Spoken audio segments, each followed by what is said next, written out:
Hello, everyone, and welcome to AC Spotlight. Today I'm joined by Dre, GM, rumbleroll, excuse me. Welcome, man. It's rumbleroll. Okay, that's good. That's a good one. Thank you for having me here. In my house. Thank you for having me in my house. Okay, question one. You're right. It does capture a lot of like, what do you got now kind of voice. Yeah. Oh, I love that. Is that a regular NPC or character that you have in your game? So what we've been doing is like I want to try and do content as different characters. So a lot of people in our cast were like, create a character and teach something about the game, as well as like life advice in your characters. It's role playing for social media. Yeah. So my character his name is Pau Pau, but he's like the Filipino word for auntie is like tita, right? So it's like, oh, it's your tita's favorite wizard. So he's like this battle mage who's seen too much and just gives you advice on like magic, like arcana stuff, but also life advice where it's like, hey, you gotta rest, man. Like you're doing too much. But yeah, so that's a kind of go-to voice for me. That's such a great idea. I come from a Hispanic heritage, so for me it'd be like Thea. Yeah. And so I can only like for Tita, for you it'd be like we would have like a term of endearment for like, you know, for your younger generation, like mijo or mija. So it'd be like, I could imagine an older aunt battle mage going, mija, you're casting spells in the wrong way. All right. Right. You're doing that. You've got to make sure you're moving both hands and sort of like explain. That's such a cool concept of like an older, gritty, well experienced character. Yeah, like we were talking off stream, I guess, or off recording, where it's like you're gonna get this information because it's good for you, and even if I have to like force feed it down your throat, you're gonna get this info. You know, it's the parent who kind of like grabs the nose and goes, "Now take the medicine, please." Yeah, for sure. Oh man, well, once again, Dre, we have you here. You are the GM of Rumbleroll. And I would love to learn more about this. Actually, do you mind explaining what rumbleroll is?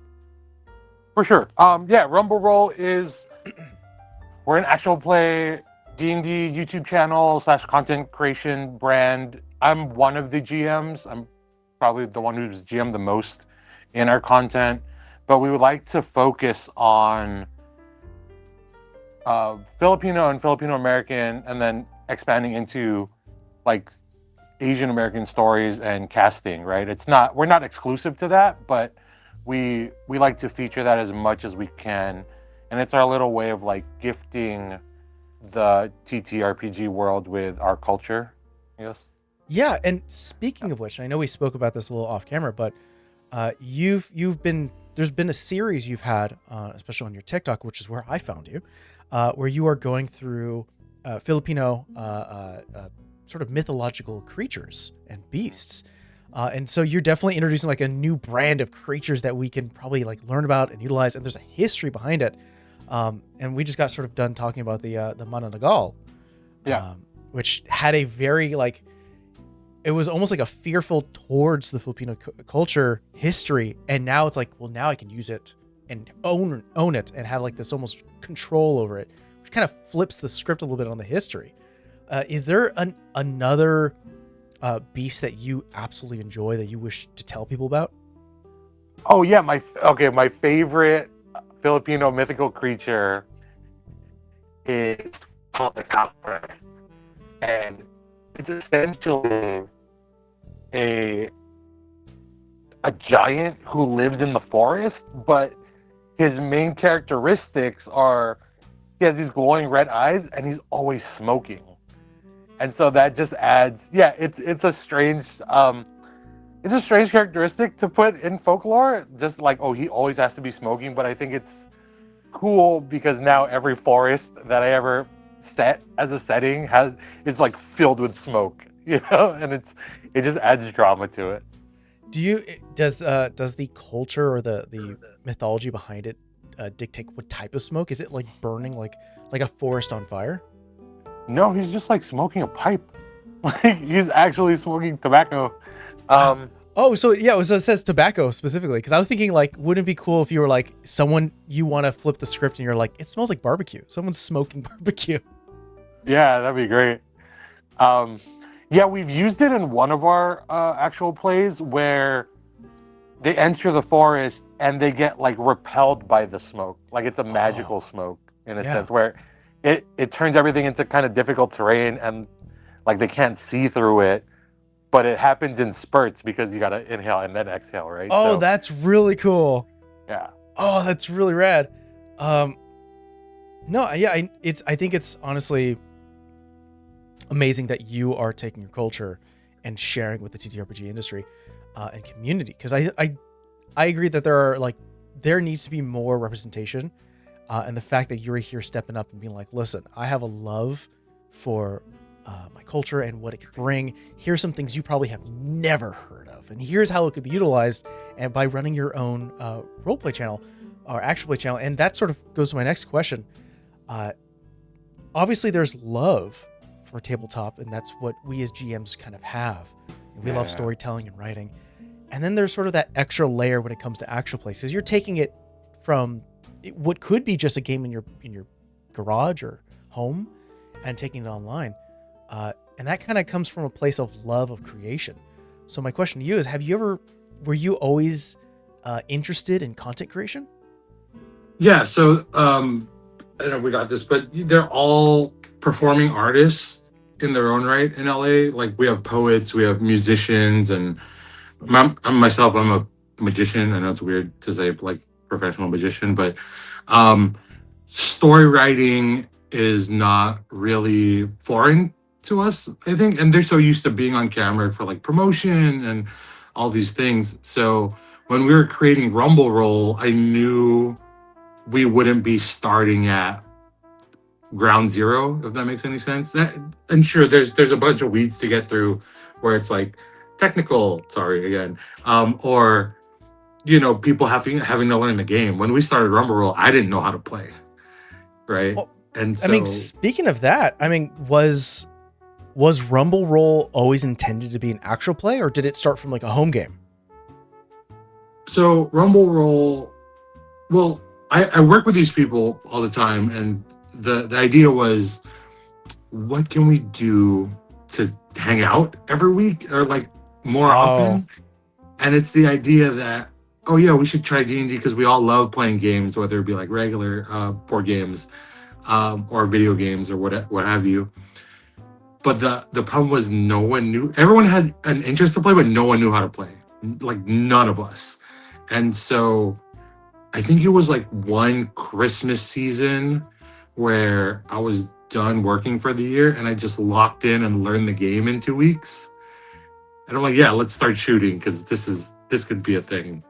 Wow. We just hit the ground running on that, So there was just like a spark or inspiration that you just decided to hit the books and get a party going. And that kind of gradually, because again, being a creative type, I'm assuming that just sort of graduated to, all right, and let's make something of it. Something online for to share. sure.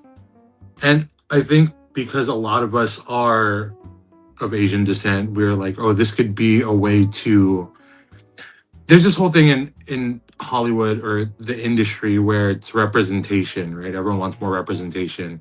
And I think this was a way to give another industry the representation we provide so more people can be seen. But at the end of the day, I'm like, I'm playing a game with my friends and I'm having a great time. That's awesome. Honestly, that's how having it be fun first. I definitely agree that should be sort of the mentality. But having sort of the underline of like, this is how you bring more of a voice and representation to the Filipino culture, I think is absolutely amazing. When it comes to your table specifically, I know when we tell stories, there are a lot of like breaking of rules. Sometimes you can kind of look the other way for the sake of fun at the table. But is there a rule at your table that is written in stone? Yes. Um, and we're gonna put out a video on this soon. But the rule at any Rumble Roll table is you can use an accent, but it cannot be the joke. Oh, I like that. Yeah, we never want people laughing at the accent. It's only used to paint the picture of a character more specifically and to ground it more. There's issues of like people making fun of or laughing at different cultures, and I never want to do that. Yeah. With any culture, not just my own, right? So if you're coming in with like a Russian accent or even a Jersey accent, I don't want them laughing at it because the intent isn't that. It's to provide flavor in a sense. Yeah. Yeah. We're all amazing palettes of color, and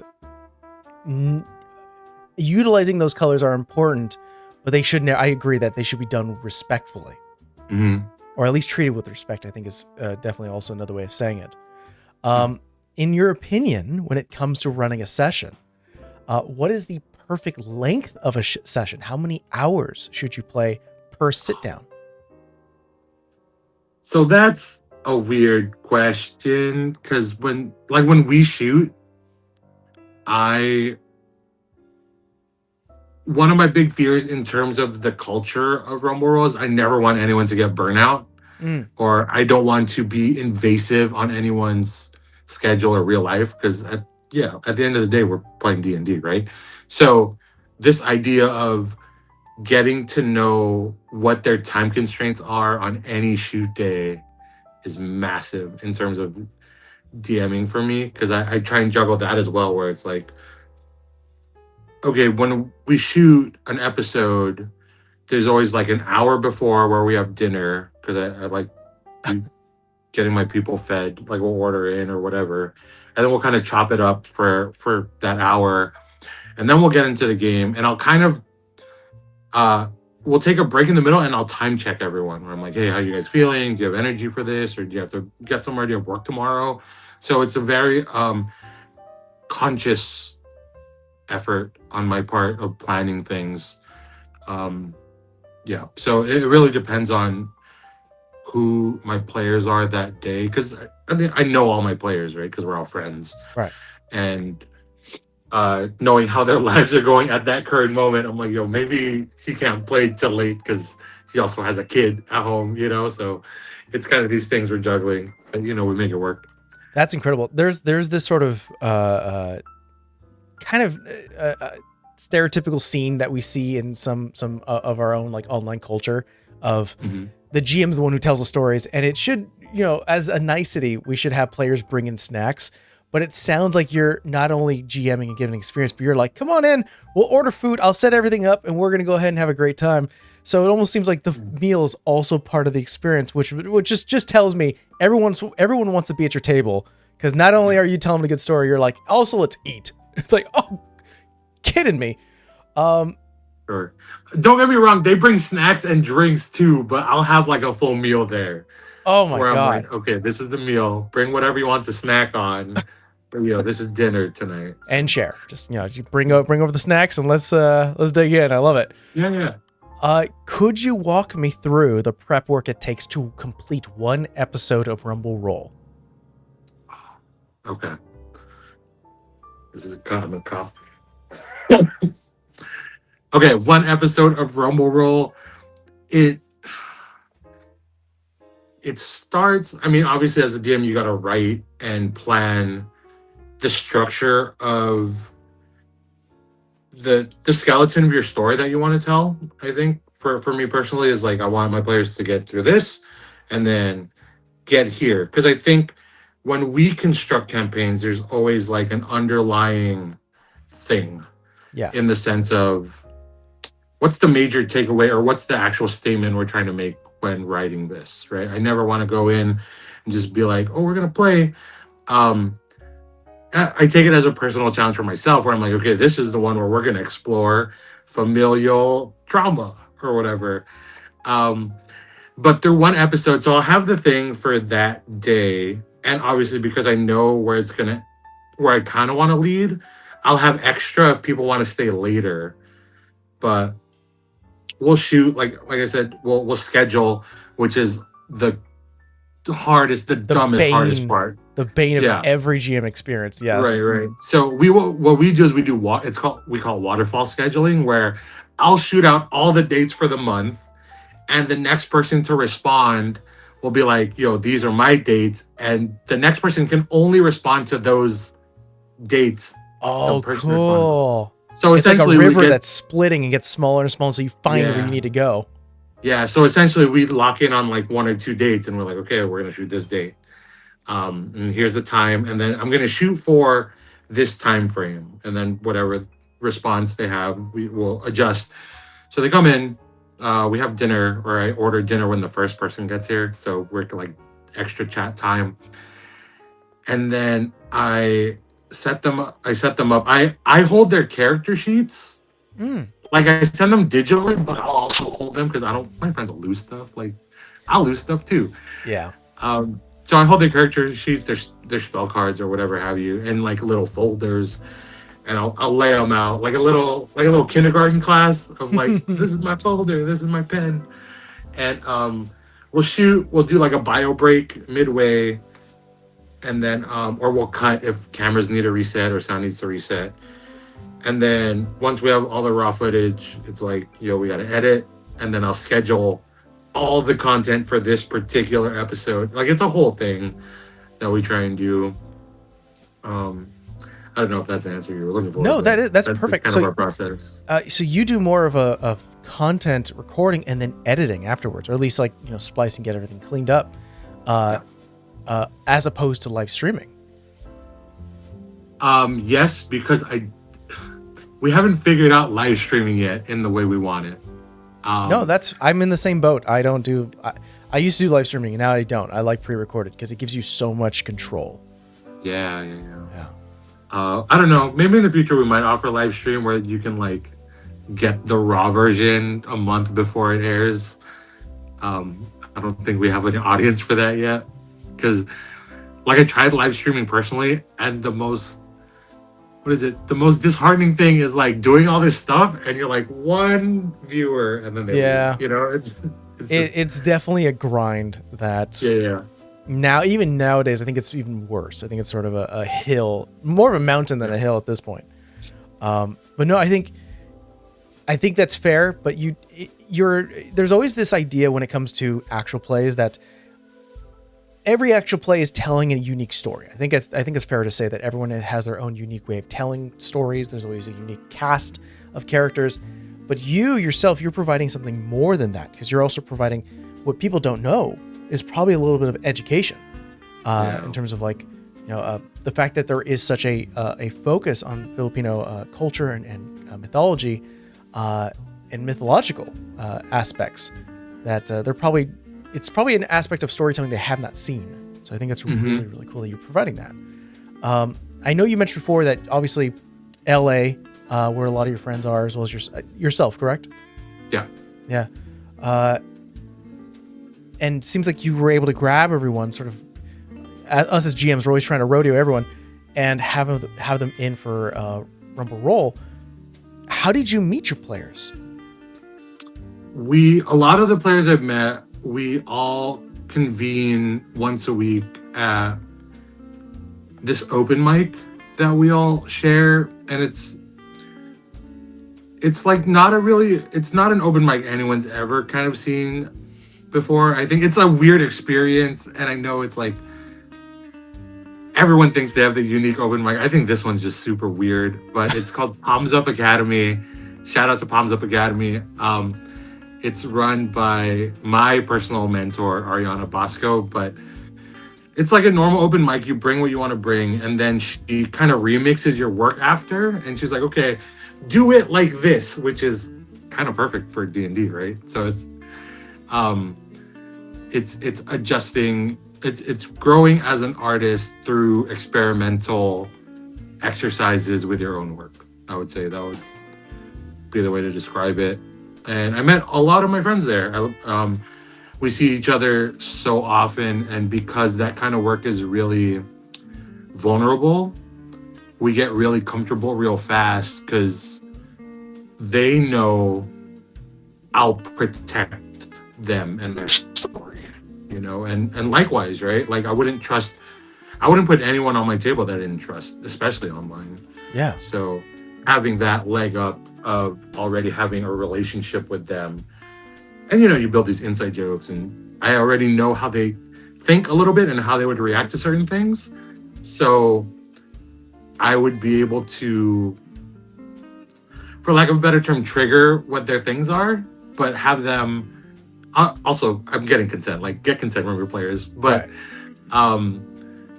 you know, having them work through that, or having their character work through something similar to that in a really fun and low stakes way. Personally, like low stakes is a big thing.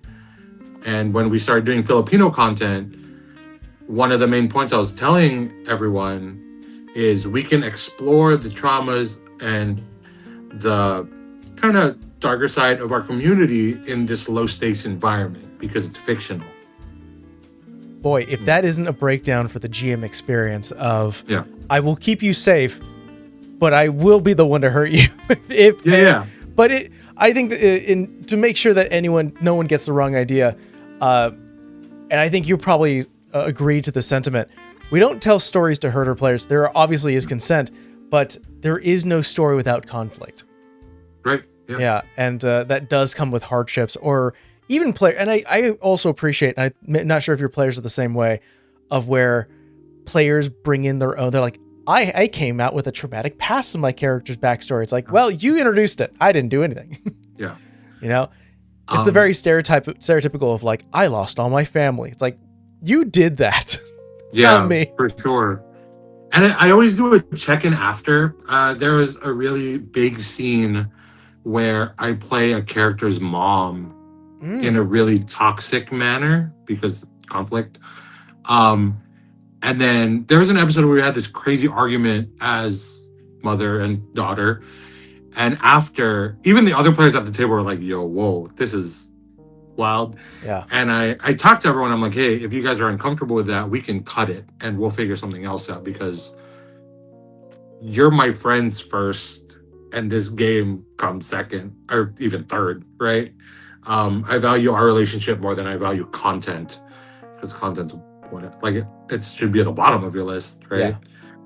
Yeah. And they were like, hey, I was acting too, so you know, Good we on make ya. great TV, do whatever you want with it. And I go, yeah, but it's important to have those conversations with your table and your players, just so you know you're not doxing anyone or you're not putting anything out there that they wouldn't want or paints them in a bad light.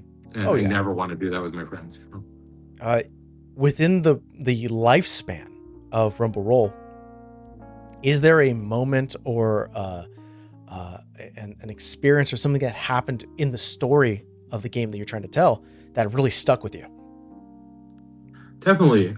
There is that moment, the like mother-daughter argument. I think the familial, we have two really longer campaigns and they're on YouTube right now. The first one's called Estrangero, which is like the unlikely hero story.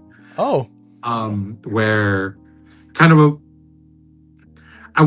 this is my first time DMing on a campaign, and I wanted to defeat the idea of everyone meets in a tavern. So I had them all meet at a funeral of a mentor figure. Oh, that's so cool. Yeah. So at one point, this man has touched every one of the PC's lives at some point. And the idea of creating these relationships and these familial bonds and getting to explore that with different characters, but from the same person was like really fun for me. Like one of the heroes was like a prodigal grandson, and he had the ability to talk to his grandfather beyond the grave. And even as a ghost, he's still like okay, boy, come here. You're whatever you want, you know, like you look handsome today or all that crazy family energy. So there's that one. And then we also have one, which I was not a part of. I just like pointed a camera at it. I was on production, where one of our DMs ran an all-female campaign, and they set it in a 1960s Philippines, but through the guise of a beauty pageant. Okay. Yeah. So if the viewers who don't know, beauty pageants are a big part of Filipino culture. It's like a weird social thing. I wasn't aware of that. Yeah, and I learned about it a couple years ago, where I'm like, oh, that's cool, that's real. But the her players had to deal with a lot of loss and different familial situations that wasn't in mine, and you know, she talked to her players too of like, okay, is this okay, are we doing this? But there was a big moment where a character is searching for someone who ends up being not alive anymore. And the idea of like looking for someone for so long to end up to a point where you can't be with them in like a physical form it's really heavy. Like I'm not gonna sugarcoat it. It's like super heavy. So those two things, those two ideas are really, they stick out to me a lot, because it's one of those where like, I was gonna cuss. I'm not gonna cuss on this because I'm gonna be good. I was like, oh no, we gotta be careful about what we like. We're treading a very thin line, and luckily myself and the DM had a really good balancing act that day, and it was all good. It's online. You guys can check it out. But yeah. Incredible. Well, speaking of checking it out, thank you so much, Dre, for joining me and really just sharing your adventures with us all, especially people online. And speaking of which, if you don't mind, could you tell people where to find Rumble Roll? Yeah. Real quick, though, I want to say something to you viewers, and you can cut it out because you're doing the production. Shout out to Arcane Circle, because the way this came up, dude, like we found each other on TikTok, not knowing. This is the first day I met Michael, and he's been so cool. And them putting on other channels is like really amazing, and it's only good for the industry. So all the flowers to Arcane Circle. Thank you for having me on. Hey, when all of us grow, the whole garden blooms. So that's it, man. We all eat at the table. That's the thing. We're all bringing something to the potluck, okay? And we all enjoy ourselves and eat. It means no one's angry. I get hangry, man, when I don't eat. So bring the food. So yes, please go check out Rumble Roll. Once again, if you can, tell people where they can find you. Yeah, on YouTube, we're Rumble Roll Games. Most of our things is Rumble Roll Games, because I think Rumble Roll was taken. Someone beat us to it. But Rumble Roll Games or Rumble Roll we're on everything. I think we're on most things: YouTube, Instagram, TikTok, Facebook. Those are the things. Check us out. We have our actual play, and also if you want to learn more about Filipino culture and putting them in D&D, we have specific videos for that, like applying the culture to your tabletop game. That's right. And yeah, so it's our little like way of providing the information so no one like takes it and like misinterprets it. Weird. Yeah, that's smart. Well, a lot to learn, everyone. So if you don't have a chance to do so, please do so. Now go to check out Rumble Roll Games on all channels, and we will see you guys next time. Bye.